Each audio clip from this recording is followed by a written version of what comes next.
गरीब बेटी का तिरंगा फ्रॉक। निधि 7वीं कक्षा में पढ़ती थी। उसे पढ़ने का बड़ा ही शौक था। वो हमेशा पूरे स्कूल में अच्छे नंबरों से पास हुआ करती थी। सारी टीचर्स उसकी तारीफ किया करते थे। निधि स्कूल से घर जाकर बाजार में पतंग बेचा करती थी। निधि बहुत मेहनती लड़की थी। ऐसे ही एक सुबह निधि स्कूल जा रही थी। उसी के एक क्लास में जिसका नाम अंजलि था, वह निधि से बोलती है, अरे निधि, तू बाजार में पतंग बेचती है क्या? मैंने कल तुझे बाजार में देखा था। तू बाजार में बैठकर बोल रही थी 10 का पतंग ले लो, 5 का पतंग ले लो। हाँ अंजलि, मैं बाजार में पतंग बेचा करती हूँ क्योंकि मेरे घर में कमाने वाला कोई नहीं है, बस मेरी माँ और मैं ही है। मेरी माँ घर में सिलाई का काम करती है और मैं बाजार में कभी पतंग बेचती हूँ तो कभी मिर्ची और धनिया बेचना शुरू कर देती हूँ।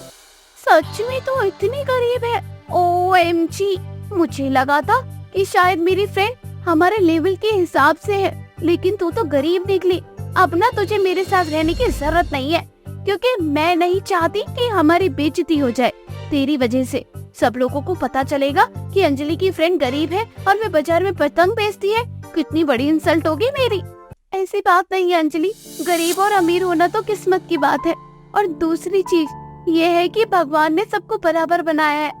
ये तो लोगों का अपना अपना सोचना है कि गरीब लोग ऐसे होते हैं और अमीर लोग अच्छे होते हैं। अरे बस बस, मुझे अब तुझसे कोई बात करने की जरूरत नहीं है। आज से हमारी दोस्ती खत्म। कोई बात नहीं, मुझे भी ऐसी नकली दोस्ती नहीं चाहिए जो मेरी गरीबी देखकर दोस्ती तोड़ दे। दोनों स्कूल जाने के लिए अलग अलग रास्ता अपना लेती है। थोड़ी देर बाद वे दोनों स्कूल पहुंच जाती है।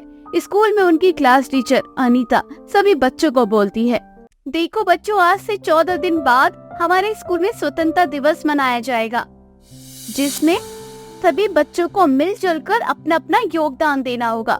जैसे कि जिसको डांस आता है वे डांस करेंगे, जिसको पोएम सुनाना हो या गाना सुनाना हो या एक्टिंग करनी हो पूरे स्कूल में करेंगे। अगर आप कोई मैसेज देना चाहते हैं तो वो भी कर सकते हैं। तो इसके लिए मैं जिन बच्चों को सेलेक्ट करूंगी वे बच्चे अपने इंटरेस्ट के हिसाब से अपना अपना एक्ट तैयार कर लेंगे। ओके? अनीता सभी बच्चों को जोड़े में बांट देती है। तो वही अनीता निधि और अंजलि को भी एक साथ कर देती है। यह देखकर अंजलि को बहुत गुस्सा आता है और वे अपनी टीचर से बोलती है, मैम, मुझे निधि के साथ कोई डांस वगैरह नहीं करना है, मुझे किसी और के साथ करना है। इसके साथ अब मेरी लड़ाई हो चुकी है। हम दोनों अब दोस्त नहीं है। अरे ऐसा क्या हो गया तुम दोनों के बीच? पहले तो तुम दोनों बहुत अच्छे दोस्त थे, अचानक से ऐसा क्या हो गया? निधि तो बहुत अच्छी बच्ची है, उसने तो लड़ाई नहीं की होगी। तो अंजलि, तुम ही बताओ, तुमने ऐसा क्या किया? मैम, आपको पता है ये निधि बहुत गरीब है, ये बाजार में पतंग बेचती है। अब ऐसे लोगों के साथ कौन दोस्ती रखना चाहेगा? अब तो आप भी नहीं से पढ़ाओगी, मुझे पता है, देखना। हे भगवान, तुम अभी कितनी छोटी हो और तुम्हारे दिमाग में कितनी घटिया बात अभी से आ रही है। देखो बच्चों, अमीर गरीब कुछ नहीं होता। इस संसार में भगवान ने सबको बराबरी का दर्जा देकर भेजा है। ये तो लोगों की मानसिकता ऐसी है कि लोगों ने जात पात अमीरी गरीबी न जाने क्या क्या बना दिया है, और जो चीज भगवान ने बनाई नहीं है उसे हमें मान्यता नहीं देनी चाहिए। भगवान ने सबको एक ही बनाकर भेजा है। अमीर की बॉडी में भी लाल खून है और गरीब की बॉडी में भी लाल खून है, तो फर्क क्या ही रह गया? अब बताओ। मैम, मैंने टीवी में देखा था गरीब लोग बहुत बेकार होते हैं और मेरे घर में तो हम लोग अपने नौकरानी के साथ भी बुरा बुरा व्यवहार करते हैं। इसमें तुम्हारी कोई गलती नहीं है बेटा, गलती तो तुम्हारे पेरेंट्स की है। बच्चे घर से ही सीखते हैं। खैर ये सब छोड़ो, मैं तुम्हारी टीचर हूँ और एक टीचर होने के नाते मैं चाहती हूँ कि तुम निधि के साथ ही परफॉर्म करो। तुम्हें गाना सुनाना हो या डांस करना हो, जो भी करना हो, अपने इंटरेस्ट के हिसाब से दोनों चूज कर लेना। और दूसरा चीज, उस दिन तुम दोनों को सुंदर सा फ्रॉक पहन के आना है। न चाहते हुए भी अंजलि को निधि के साथ पार्टिसिपेट करना ही पड़ता है। ऐसे ही अब दोनों सहेलियां मिलकर अपना एक डांस तैयार कर लेती है। देखते ही देखते 15 अगस्त का दिन नजदीक आ रहा था। अंजलि अपने माता पिता से कहकर अपने लिए बहुत महंगी फ्रॉक खरीद लेती है। तो वही दूसरी तरफ निधि अपनी माँ से कहती है, माँ, 15 तारीख को स्कूल में इंडिपेंडेंस डे सेलिब्रेट किया जाएगा और उसमें मुझे ना एक अच्छी सी फ्रॉक पहनना है। तो मैं क्या सोच रही थी कि आप मेरे लिए एक सुंदर सी फ्रॉक बना दोगी क्या? बेटा, तू बिल्कुल भी टेंशन मत ले, मैं तुझे खुद मार्केट लेकर जाऊंगी और वहाँ से तुझे सुंदर सी फ्रॉक दिलवाऊंगी। अरे नहीं माँ, मुझे बाजार वाला फ्रॉक नहीं चाहिए, मुझे अपनी माँ के हाथों का बना हुआ फ्रॉक चाहिए। तो आप मेरे लिए एक सुंदर सा फ्रॉक बना देना, मैं वही पहन के डांस करूंगी। अच्छा ठीक है, 15 अगस्त यानी कि मैं तेरे लिए एक तिरंगा वाला फ्रॉक बनाऊंगी जिसमें तीनों रंगों का प्रतीक होगा। ये तो बहुत अच्छी बात है ना माँ। ठीक है, आप मेरे लिए ऐसा ही फ्रॉक तैयार कर देना। ऐसे ही 15 अगस्त वाले दिन सभी बच्चे अच्छे से तैयार होकर स्कूल में जाते हैं। निधि भी स्कूल जाती है। निधि को देखकर अंजलि बहुत हंसती है और कहती है, ये कौन सा फ्रॉक पहन लिया तूने? ऐसा लग रहा है कि तिरंगे को तूने अपने शरीर पर लपेट लिया हो। सच में मेरे साथ डांस करेगी ना तो लोग सिर्फ मुझे देखेंगे, तुझ पर तो कोई ध्यान ही नहीं देगा। कोई बात नहीं अंजलि, मुझे तो खुशी होगी अगर सब तुझे देखेंगे, और वैसे भी मैं जीतूं या हारूं मुझे कोई फर्क नहीं पड़ता। हम दोनों बेस्ट फ्रेंड है। मैं जानती हूँ कि तू मुझसे नाराज है, लेकिन मेरे मन में तेरे लिए कोई नाराजगी नहीं है। चल हट, बहुत बड़ी बातें करने लग गई है। मुझे ना तुझसे कोई मतलब नहीं है। वे तो सिर्फ अनीता मैम की वजह से मुझे ये सब करना पड़ रहा है। थोड़ी देर में दोनों स्टेज पर जाती है और डांस करना शुरू कर देती है। अंजलि स्टेज पर जाते ही पब्लिक को देखकर बहुत ही ज्यादा नर्वस हो जाती है और अंजलि से डांस नहीं हो पाता। लेकिन निधि पूरी हिम्मत के साथ अपना पूरा डांस कंप्लीट करती है। सभी लोगों को निधि का डांस बहुत अच्छा लगता है। आखिरकार अंत में निधि को बहुत अच्छे अच्छे गिफ्ट के साथ साथ उसकी तारीफ की जाती है। साथ ही उसके तिरंगे वाले फ्रॉक की भी बहुत तारीफ की जाती है। तभी निधि अपने हाथ में गिफ्ट लिए अपनी फ्रेंड अंजलि को बुलाती है और कहती है, ये जितने भी गिफ्ट है ना, इन सब की असली हकदार मैं अकेली नहीं हूँ, बल्कि मेरी फ्रेंड अंजलि भी है। अंजलि ने मेरे साथ मिलकर डांस की और बहुत प्रैक्टिस की, और मुझे तो डांस भी नहीं आता था। ये सब डांस मुझे अंजलि ने सिखाया है। वे है इस गिफ्ट की असली हकदार। अंजलि की थोड़ी तबीयत खराब हो गई थी, लेकिन अंजलि बेस्ट डांसर है, तो ये गिफ्ट मैं अंजलि को देना चाहती हूँ। इसकी असली हकदार अंजलि है। मैं आज सबके सामने निधि से माफी मांगती हूँ कि मैं हमेशा से निधि को बहुत गरीब गरीब कहकर बुलाया करती थी। मैं इसका बहुत मजाक बनाया करती थी, लेकिन आज मुझे इसका इतना बड़ा दिल देखकर समझ आ गया है कि गरीब और अमीर कुछ नहीं होता, इंसान अपनी इंसानियत से बड़ा होता है। कविता और मोहन दोनों पति पत्नी थे। दोनों बहुत ही गरीबी में अपना जीवन गुजार रहे थे, लेकिन फिर भी दोनों हर अच्छे बुरे हालात में एक दूसरे के साथ रहते थे।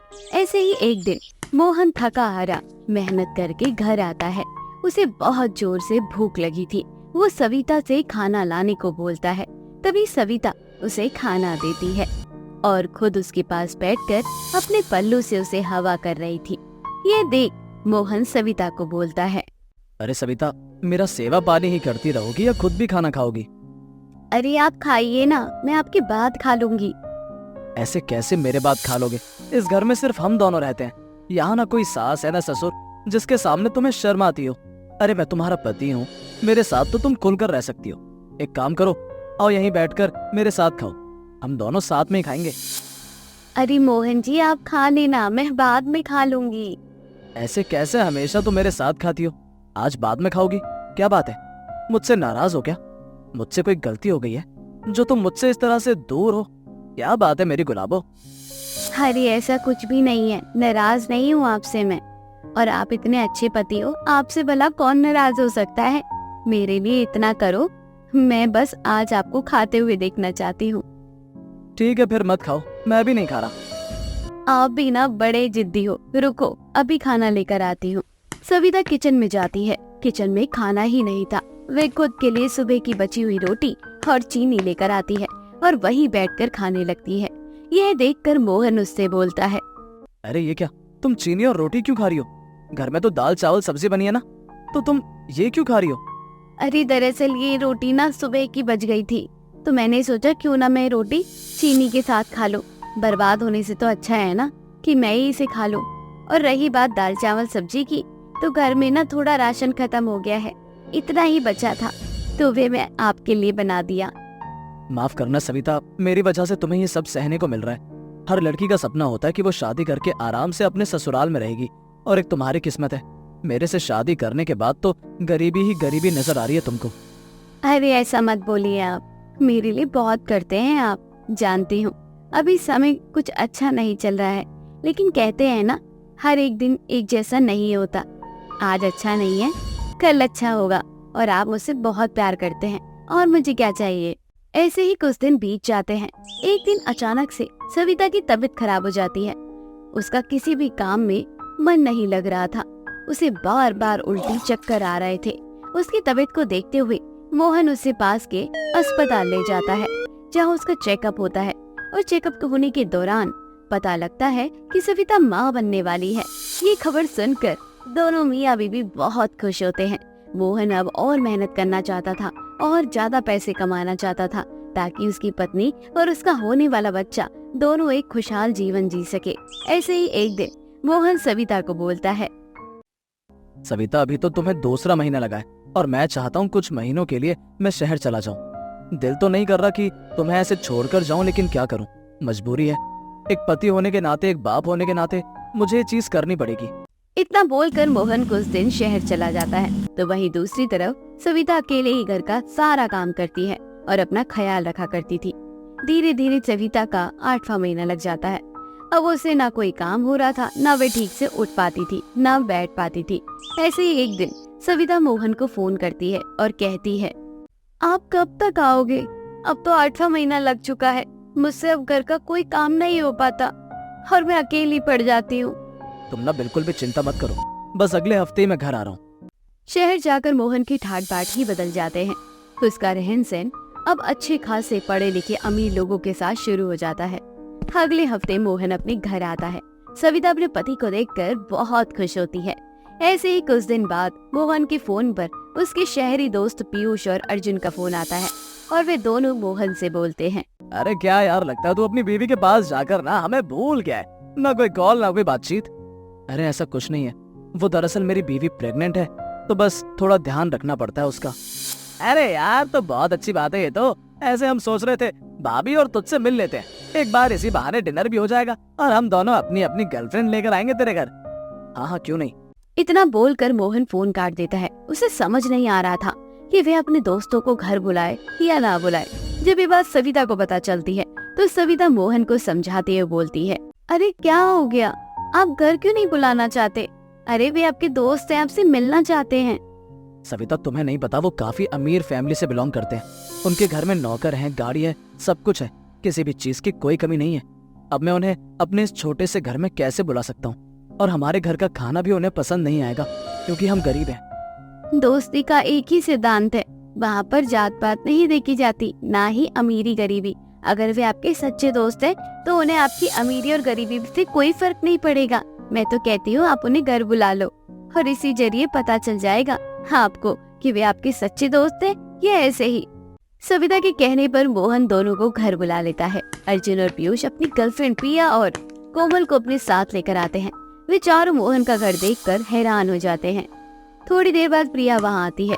सविता उन चारों का अच्छे से स्वागत करती है और उन सभी के लिए गर्भावस्था के दौरान भी अच्छे अच्छे पकवान बनाती है। यह सब देखकर अर्जुन मोहन से बोलता है, अरे मोहन, ये सब करवाने की क्या जरूरत थी? अरे भाभी की ऐसी हालत है और वो ऐसे में हमारे लिए इतना सब कुछ कर रही है, हमें बिल्कुल भी अच्छा नहीं लग रहा। मैं तो कह रहा हूँ खाना बाहर से मंगा लेते हैं और हम सब साथ में बैठकर बातें करते हैं। अरे नहीं नहीं, आप सब हमारे घर में मेहमान बनकर आए हैं और आप लोगों को हम बाहर का खाना नहीं खिला सकते, क्योंकि हमारा फर्ज है कि हम अपने मेहमानों की हेल्थ का भी ध्यान रखें। और अब तो मेरी आदत हो चुकी है ऐसे काम करने की, आप बिल्कुल भी टेंशन मत लो। अरे वाह भाभी, सच में खाना तो बहुत स्वादिष्ट बनाया आपने। वो सभी आपस में बातचीत कर रहे थे कि अचानक से सविता को लेबर पेन उठता है। वे जोर जोर से चिल्लाने लगती है। मोहन भी घबरा जाता है। ऐसे में मोहन के चारों दोस्त उसकी हेल्प करते हैं। वे अपनी गाड़ी से सविता को अस्पताल लेकर जाते हैं, जहां वो डॉक्टर उसे एडमिट कर लेते हैं। थोड़ी देर बाद सविता बहुत ही सुंदर बच्ची को जन्म देती है। सभी लोग बहुत खुश होते हैं। मोहन के चारों दोस्त बच्चे के जन्म होने पर कुछ दिन के लिए उसके घर पर ही रुक जाते हैं और बच्चे की होने की खुशी में एक शानदार पार्टी करते हैं।